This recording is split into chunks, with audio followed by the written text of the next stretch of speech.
Hi dear friends, welcome back to Aksharadhare. ಎಲ್ಲರಿಗೂ ನನ್ನ ಚಾನಲ್ಗೆ ಸ್ವಾಗತ. I am Devaraj. ನಾನು ನಿಮ್ಮ ದೇವರಾಜ್. ಇವತ್ತು 10/7/2023.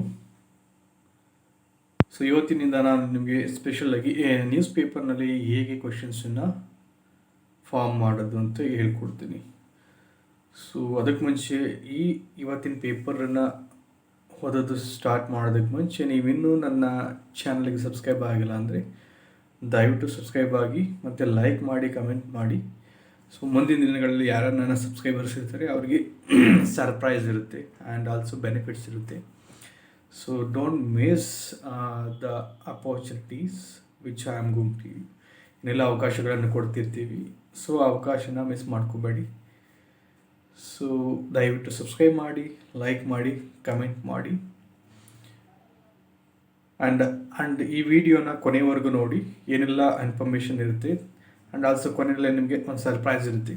ಆ ಸರ್ಪ್ರೈಸನ್ನು ಮಿಸ್ ಮಾಡ್ಕೊಬೇಡಿ, ಕೊನೆವರೆಗೂ ನೋಡಿ. Let's start the news paper reading. Today news paper reading. Let's start today news paper reading. ಬನ್ನಿ ಇವತ್ತಿನ ನ್ಯೂಸ್ ಪೇಪರನ್ನು ಓದೋದಕ್ಕೆ ಸ್ಟಾರ್ಟ್ ಮಾಡೋಣ. ನೀವು ಕೂಡ ಓದೋದನ್ನು ಸ್ಟಾರ್ಟ್ ಮಾಡ್ತಿದ್ದೀರಾ ಅಂದ್ಕೊತೀನಿ, ಓದುತ್ತಿದ್ದೀರಾ ಅಂದ್ಕೊತೀನಿ, ಇಂಗ್ಲೀಷನ್ನು ಈಸಿಯಾಗಿ ಕಲಿತಿದ್ದೀರಾ ಅಂದ್ಕೊತೀನಿ. Let's start today news paper reading. Which is very important for the competitive exams. ಯಾವುದು ಕಾಂಪಿಟೇಟಿವ್ ಎಕ್ಸಾಮ್ಸ್ಗೆ ವೆರಿ ಇಂಪಾರ್ಟೆಂಟ್ ಆಗಿದೆ ಆ paper. Walking the talk. Let's see what's in the front page of the Hindu newspaper. Walking the talk. 4.42 crore people to benefit. Hunger Free Karnataka Anna Bhagya. Direct benefit transfer for 1.28 crore ration card holders families to start today. A special publication from the Hindu group.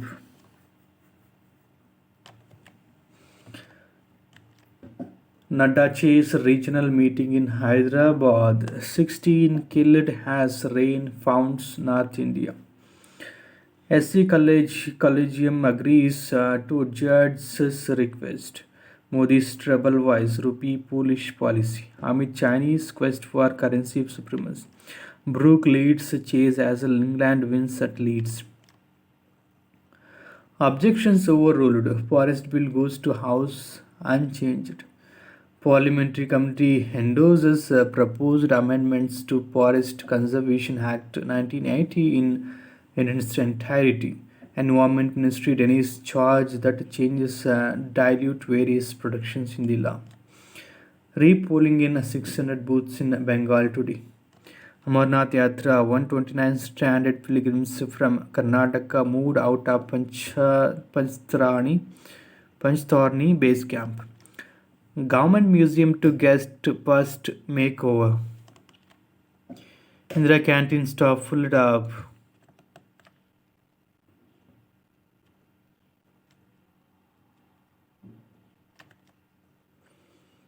Government museum to get its first makeover since 1877.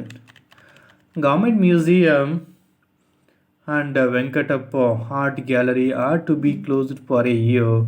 Department of Tourism has mandated that KTIL undertake the upgradation, conservation and curation. Waste processing units resume operations. Bangalore University decides to appoint syndicate members to LIC.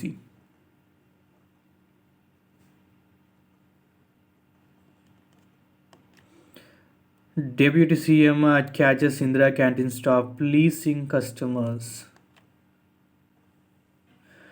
Deputy Chief Minister D.K. Shivkumar eating at Indira canteen in Bengaluru on Sunday.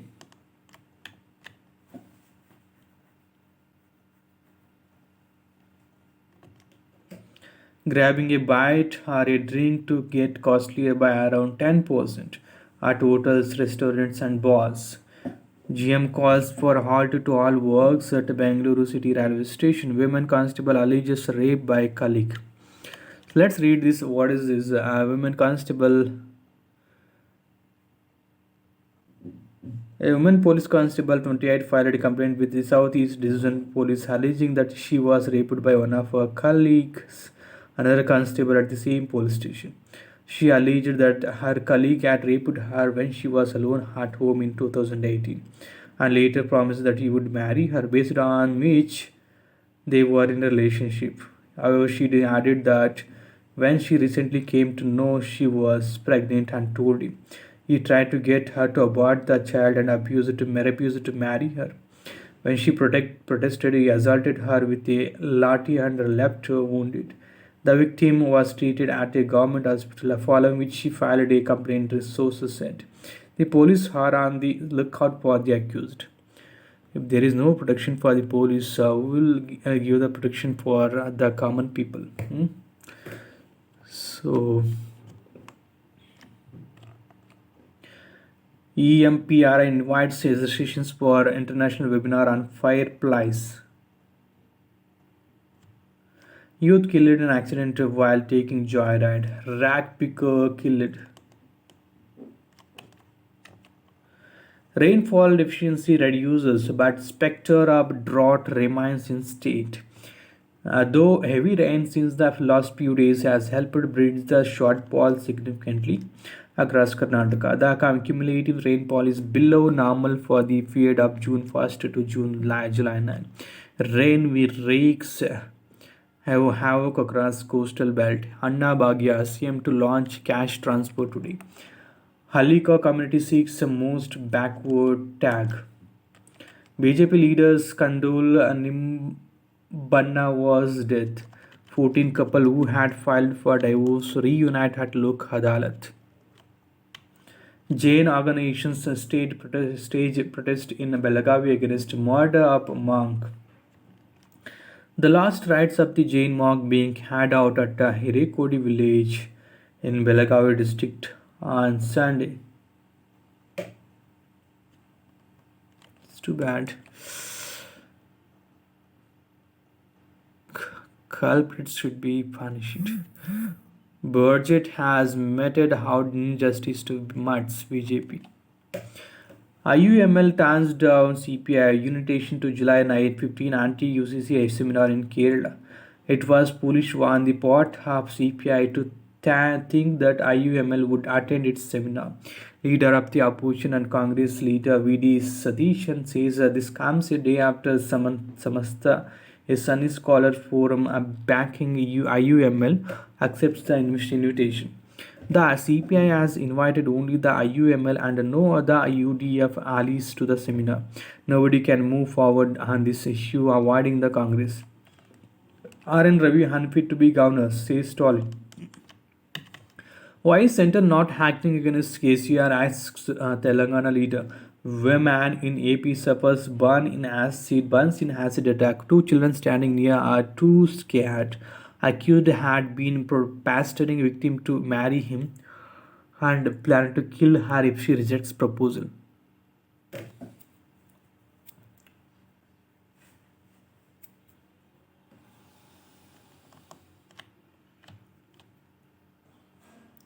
Sharmila tweet thanking Rahul indicates she may be moving closer to Congress.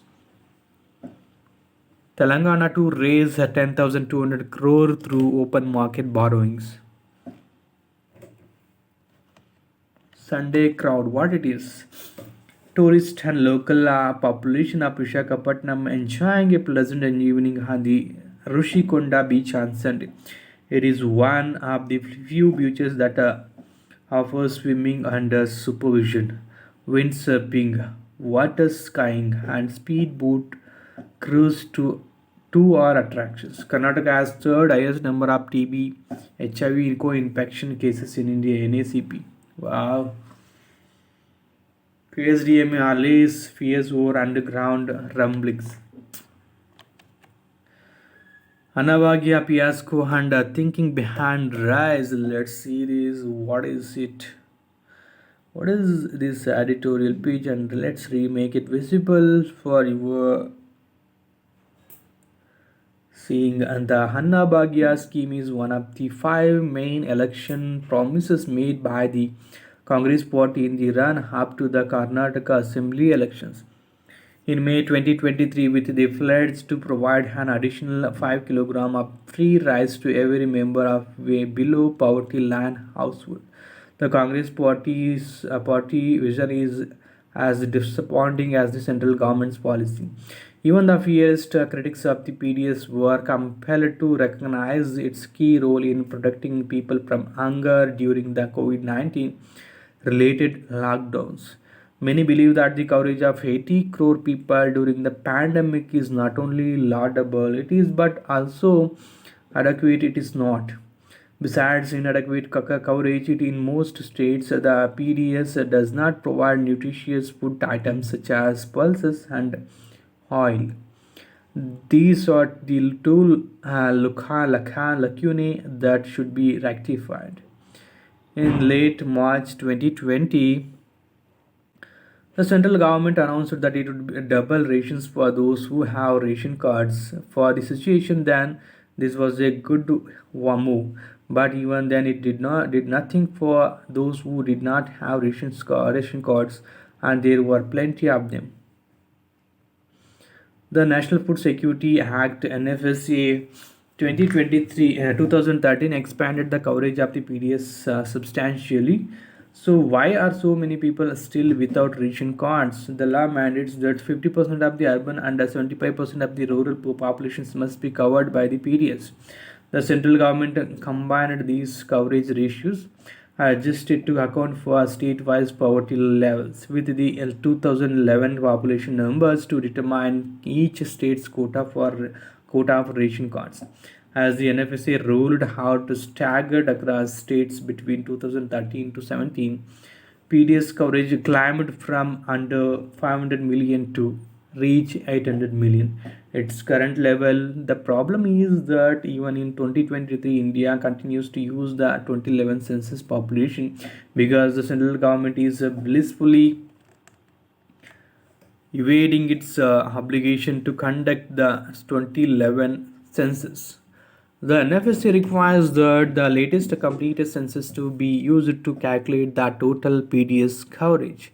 The government thus has a convenient excuse to ignore demands to expand PDS coverage to account for population growth. At the All India level, the under coverage results in the exclusion of an estimated 113 million people, of whom 1.1 million people are in Karnataka. Some states use their own budgets to top up PDS coverage through the open market sales scheme. For example, Tamil Nadu or local procurement. For example, Odisha and Chhattisgarh.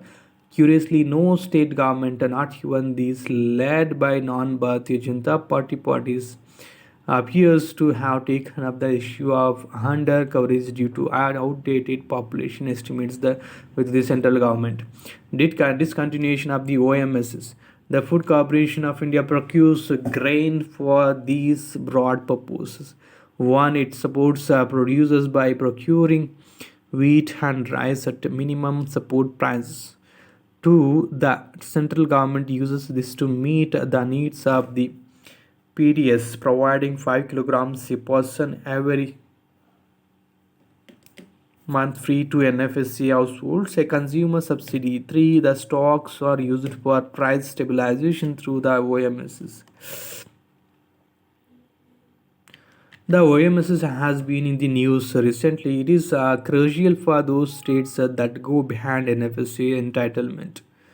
This is especially true for states such as Tamil Nadu that rely on OMS's bulk sales by the FCI to support their unique universal PDS. During COVID 19, many states used OMS's grain to run community kitchens and supply food pockets. This is the route that the Karnataka government was relying on to fulfill its Annabhagya promise, roughly doubling rice benefits from their current level.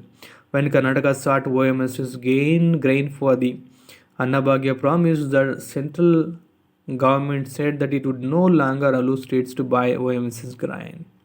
The central government has given three reasons for the discontinuation of OMSs for state governments. One, it claims that the OMSs can perform its price stabilization role better if the grain is released through the market rather than through states, the PDS. This is not a convincing argument as the two are more or less equivalent.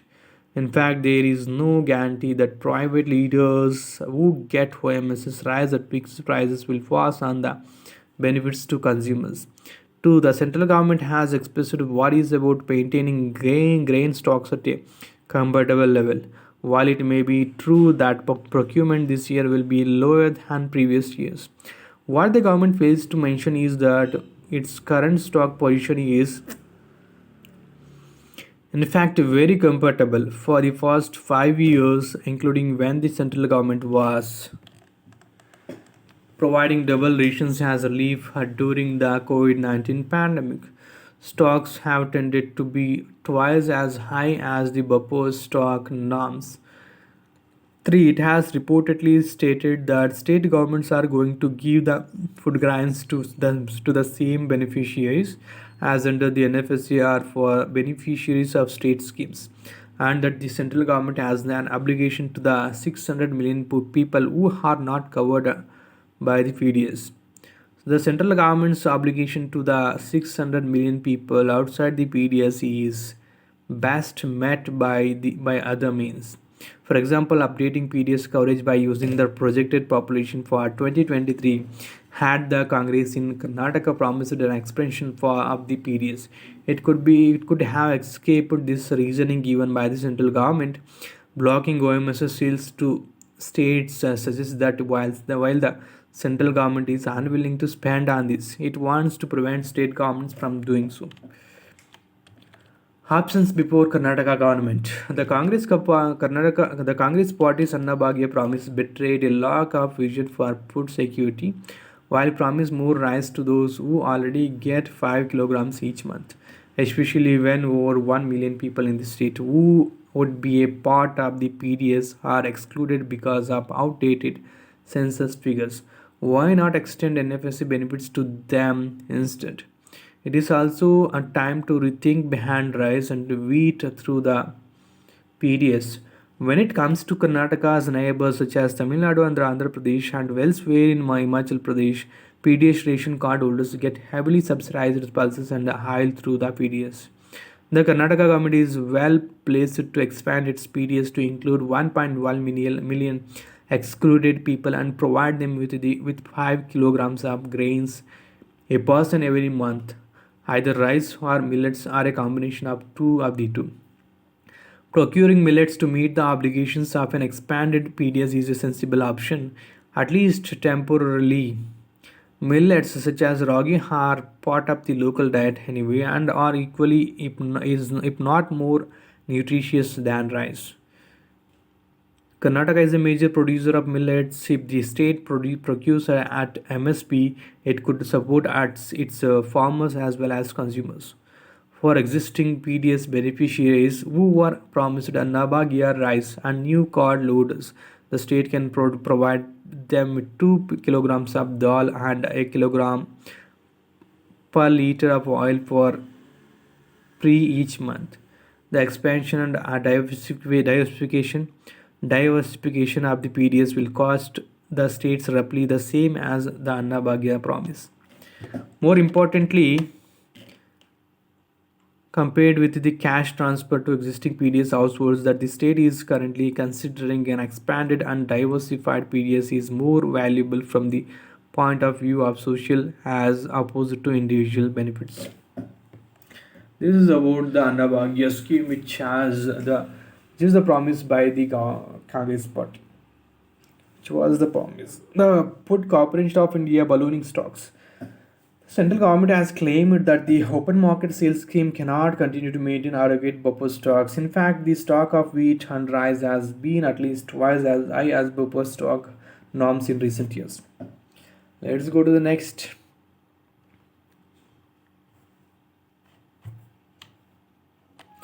Restoring the World Trade Organization's crown jewel. Let's read this editorial page.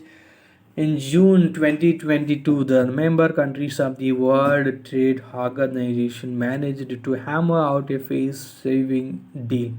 India played a vital role at the Geneva Ministerial Conference, thereby keeping faith in trade multilateralism alive. An important part was resurrecting the WTO dispute settlement system, also called WTO Crown Jewel, by 2024. Since 2019, the WTO's two-tiered DSS remains paralyzed. The appellate body, which is the second tier of the WTO's DSS that hears appeals from WTO panels, is non-functional because the United States single-handedly has blocked the appointment of its members. The appellate body from 1995 to 2019 has upheld the international rule of law by holding powerful countries such as the US and the European Union accountable for international law breaches. However, the appellate body has become a victim of its success. Its one-time supporter, the US, has become its most acerbic critic.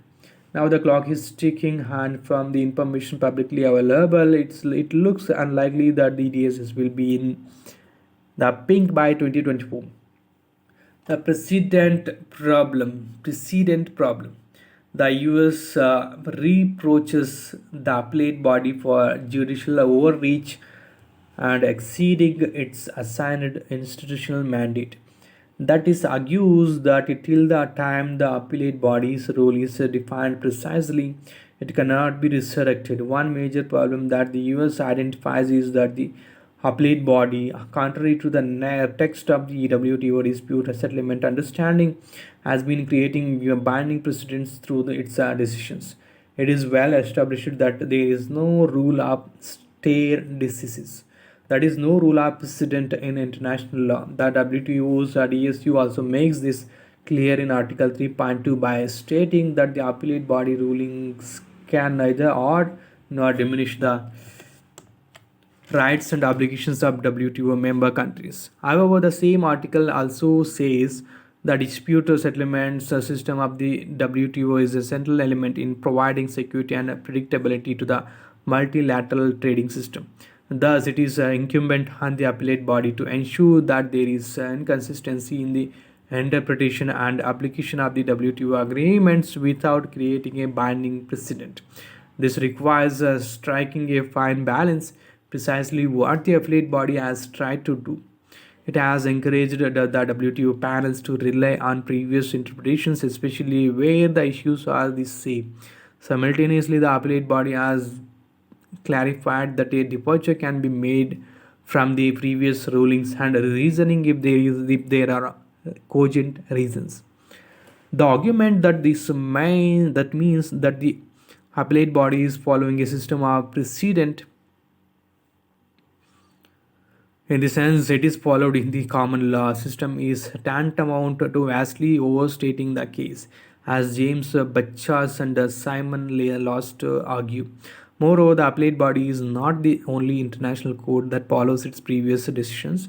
Other international courts, such as the International Court of Justice and the International Tribunal for the Law of the Sea, also follow past decisions unless there are valid reasons not to do so. At any rate, it has been proposed that the WTO member countries can adopt a statement that the appellate body rulings do not create precedents. However, it will not satisfy the US. US judicialization of trade multilateralism. The larger game plan of the US seems to be the de-judicialization of trade multilateralism as we know it. The WTO was created in a world that was resplendent with the neoliberal consensus that emerged after the Cold War and the collapse communism. Ernst Heinrich Petersmann, an international economic lawyer, argued that in a neoliberal economic system, the invisible hand of market competition should be complemented by the visible hand of the law. The WTO became this visible hand of the law to regulate global trade. This period saw not only the legalization of international relations. States accepting precise international law stands to judge their behavior and delegating this power to judge to international courts. But also its judicialization the expansion of the international courts and tribunals that dominate decision making in place of national actors. This arguably erodes the sovereignty of nations as they lose control over critical decision making. Dejudicialization, as Daniel Abebe and Tom Ginsburg define it, is the reverse phenomenon where countries weaken international courts to take back decision making power. Given the emerging geoeconomic challenges posed by a rising China, the US wants to exercise full power over its trade policies, throwing up the shackles of the appellate body's judicial review.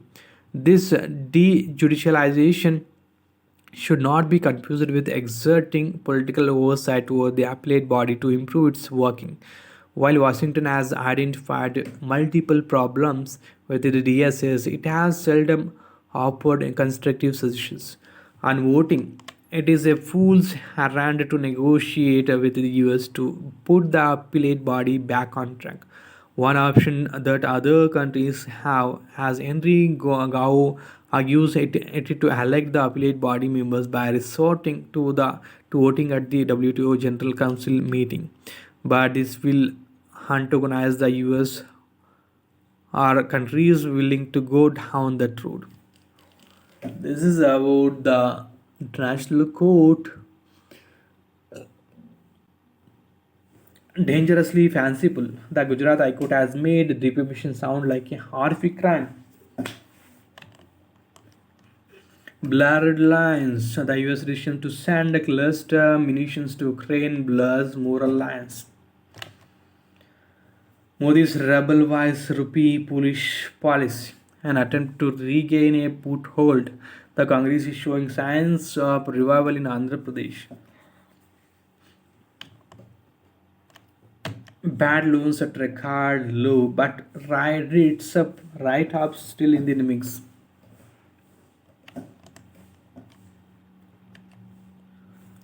Manipur government asks banks to extend loan moratorium. Forest bill goes to parliament unchanged. Army officers say Manipur operations challenging. Armored Forces Special Powers Act lifted in many areas in the state. Troops have been sensitized not to take any action to alienate citizens, even if this means falling back in the face of protests. Naga group objects to relief camps in Ukrul district. Amend personal laws to ensure gender justice, says activists. Experts say that amending personal law is not possible due to opposition from clergy. Six charged with burning man during Delhi riots. SC Collegium reconsiders transfer of judge to MP High Court shifts into Telangana. Adra accident, railways decision to sack two loco pilots, IRCS stops association. Uddhav slams BJP for not honoring fact on CM post. Shiv Sena leader begins today tour of Vidarbha in Maharashtra. He says had agreement been honored, BJP workers would have not been required to pick up carpets of other parties. BJP president's words meet with party chiefs of southern states. Hide up 2024 poll, Chirag Paswan likely to join NDA.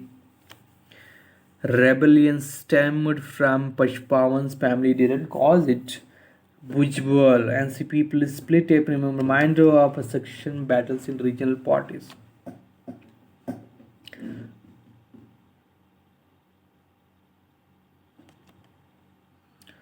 "16 killed as heavy rain triggers landslips," floods in North India.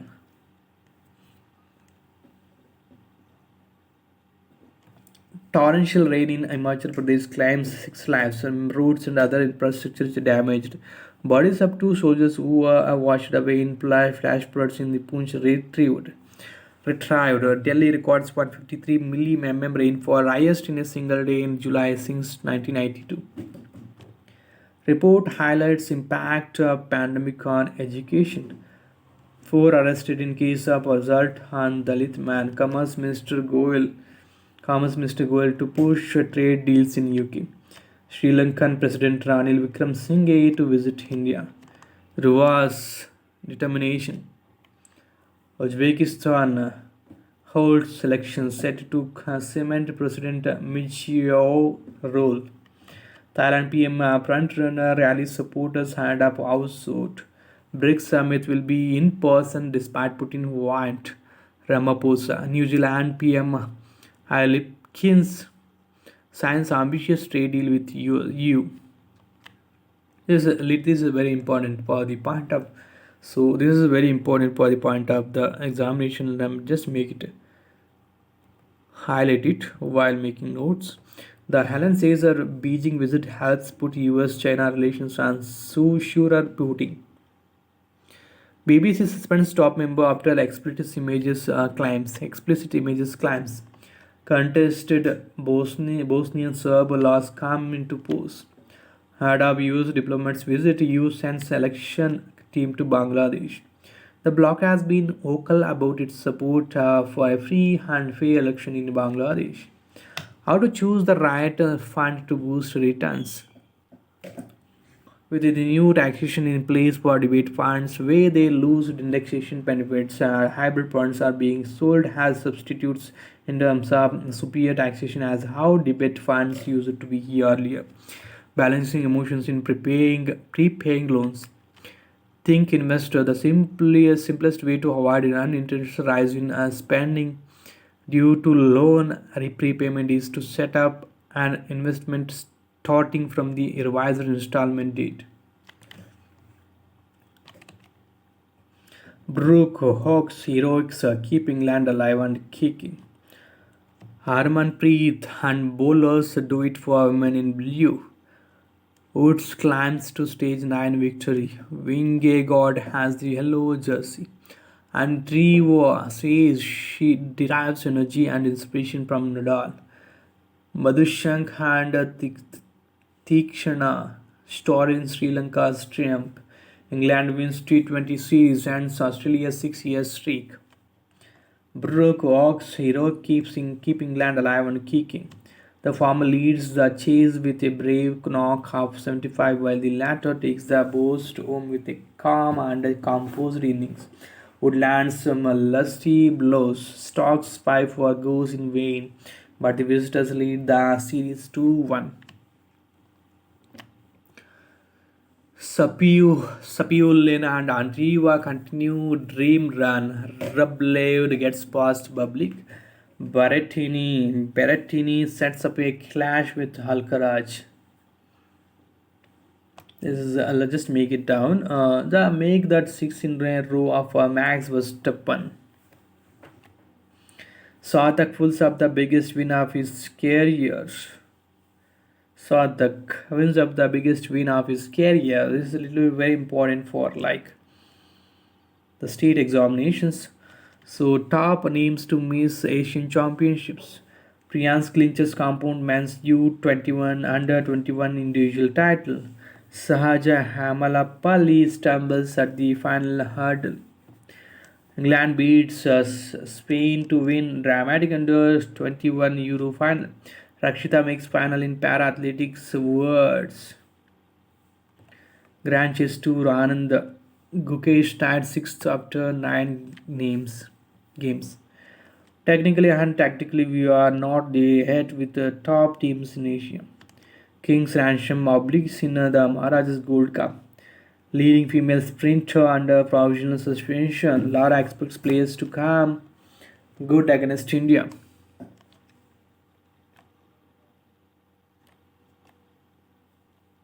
We have to create a pipeline from the junior to senior level. AFI President Adile Sumarawala, NIDJM, has undergone a significant change with the athletic federation of India, making it a robust with an aim to turn it into a supply line and produce more champions like Neeraj and Usha. The AFI hopes to organize the NIDJMS AMs every year and odd or subtract athletes from the pool in order to keep it active and healthy. History has shown History has shown that the worldwide only 3% of under 17 world champions have made it to the seniors. Test yourself on the two-day France, the greatest cycle race in the world that is going around that country now. Global tropical primary forest cover continued to decline unabated in 2022. Primary forests are mature natural forests that have remained disturbed in recent history. They often store more carbon than other forests and are rich sources of biodiversity. Primary forest loss is almost irreversible in nature. A secondary forest is unlikely to match its carbon sequestering capabilities. Betting big on Bangalore.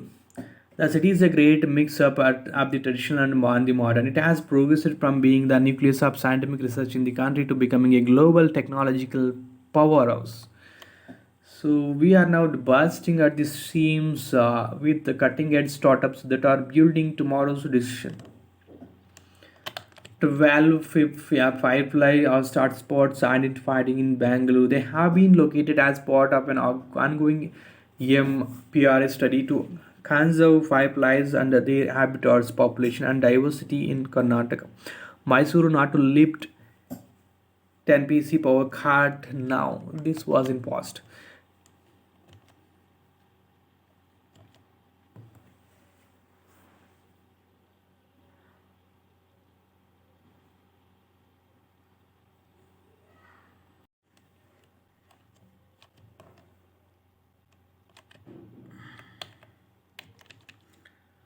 12 fireflies hotspots are identified in Bangalore. They have been located as part of an ongoing MPR study to conserve fireflies and their habitats, population, and diversity in Karnataka. So, hello, childhood.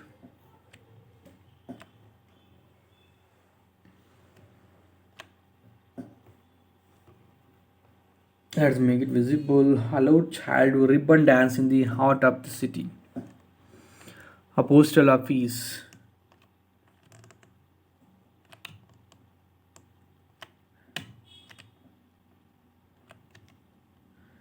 Text and context page. This is the lost news in numbers. Amount raised by Adani through stake sale in three companies. Half yearly funding of startups the lowest in 4 years. The cumulative rainfall this monsoon season in India. The number of deaths due to violence in West Bengal. The dip in telecom operators revenue share from voice calls. Untangling threads. What are the features of the latest off from Meta? How has Twitter CEO Elon Musk reacted to the launch? It is the Twitter influence waning with the rise of multiple microblogging sites like Mastodon and Blue Sky. Why is Threads not yet available in the European Union? When Twitter was taken over by Elon Musk in late October 2022, rival social media sites saw an uptick in user signups. So it is not little important only the company Twitter, the name is important. The thing what they have given is not at all important. Let's go to the next page, which is related to the text and context. Design education in India, its origin, challenges, and opportunities. India is facing a large shortage of designers. It is estimated that the country produces only one design graduate for every thousand engineer. While design appears to be becoming more popular now, there are still only a small number of institutions offering design education. I usually use a thick ballet blanket at night. Let's read this editorial page. What is about it? Designing. It is not at all important, but design education in India, its origin, challenges, and opportunities. India is facing a large shortage of designers. It is estimated that the country produces only one design graduates for every thousand engineers. While design appears to be becoming more popular now, there are still only a small number of institutions offering design education. Big demand for design late start. It is not a coincidence that this year three leading Indian private universities are relatively new: Shiv Nadar University, Anjindal Global University, and Flame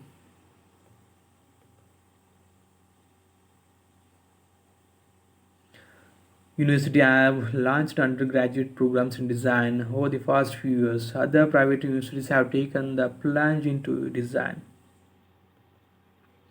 In 2020, Manipal Academy of Higher Education acquired 60 Institute of Art, Design and Technology in Bangalore, Ananta National University, and J.K. Lakshmipath University have also launched undergraduate degrees in design. India is facing a large shortage of designers. It is estimated that the country produces only one design graduate for every thousand engineers.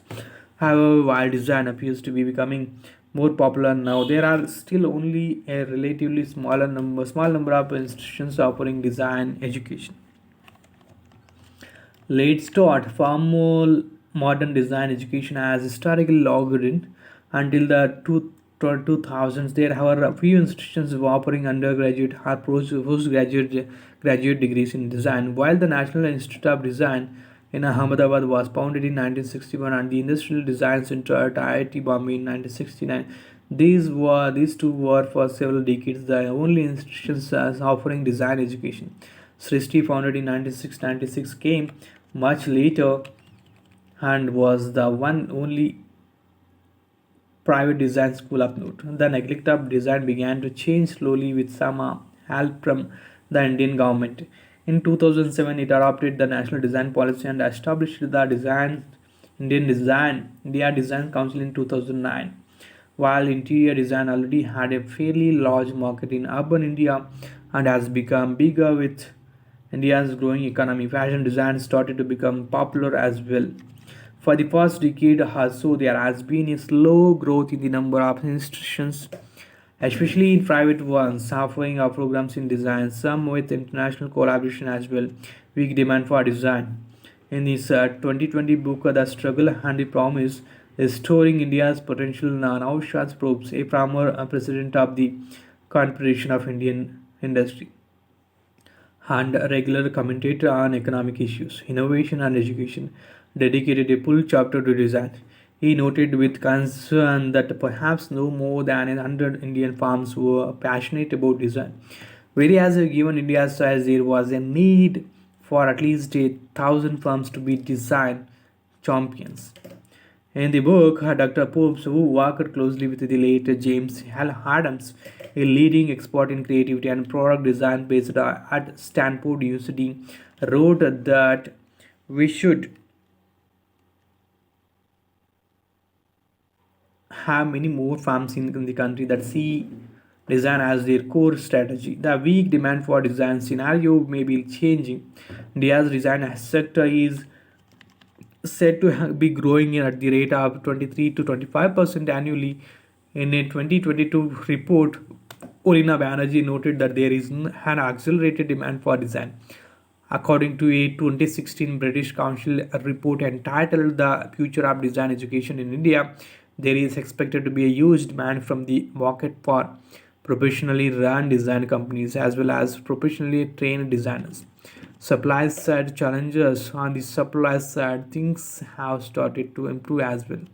Although there is still sizable shortage of qualified designers, according to the All India Survey of Higher Education reports in 2011 and 12, 3,385 students enrolled for an undergraduate design degree in design and 942 degrees were awarded. In 2020-2021, the numbers have jumped to 40,586 with 5,944 obtaining their degrees. These numbers do not include students enrolled in specialized courses such as textile design and leather design and should therefore be considered broadly indicative rather than fully accurate. Private universities seem to be racing ahead in offering design education while public institutions